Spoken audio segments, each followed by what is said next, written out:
Soy Pablo García, del Colegio Julio Verne, soy profesor innovador de Microsoft y venía a presentar unos juegos de genética que sirven para resolver problemas de genética de una manera mucho más dinámica, mucho más divertida.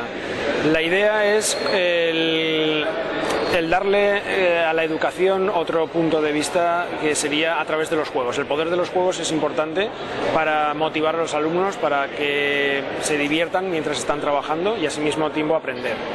Este grupo, lo que hemos preparado es 6 juegos de diferentes niveles para aprender a resolver problemas de genética. El primero de ellos consiste en resolver una serie de problemas por grupos dentro del propio aula. El segundo nivel estaría encaminado a que ellos aprendan a través de Internet, conectados con una página, con OneNote, donde el aprendizaje se lleva más allá del aula. Rompemos un poco lo que son las barreras del aula y ellos pueden colaborar desde diferentes puntos de la geografía española, aprendiendo, colaborando, comentando cómo han resuelto un problema o no, o haciendo preguntas. A partir de ahí, el tercer al quinto nivel consiste ya en un trabajo personal. Los juegos, pues bueno, van planteando una serie de aventuras donde ellos tienen que ir resolviendo diferentes cuestiones, diferentes preguntas para pasar de un nivel a otro.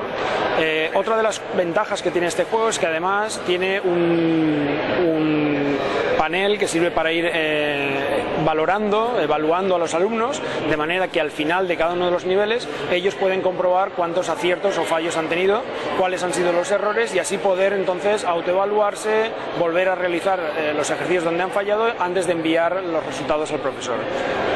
En principio, el éxito de este trabajo reside no solamente en que los alumnos han aprendido más rápido, han obtenido mejores resultados, sino que además ellos también han estado interesados en ver cómo se podía programar juegos con una manera tan sencilla como es utilizando el PowerPoint.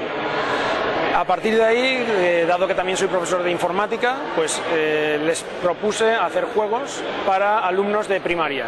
Y nos hemos pasado durante unas cuantas sesiones en la sala de informática aprendiendo cómo utilizar este programa y cada alumno ha preparado un juego para diferentes clases de primaria, colaborando con los alumnos, colaborando con los profesores, de manera que todos estamos participando en el proceso de aprendizaje y de enseñanza.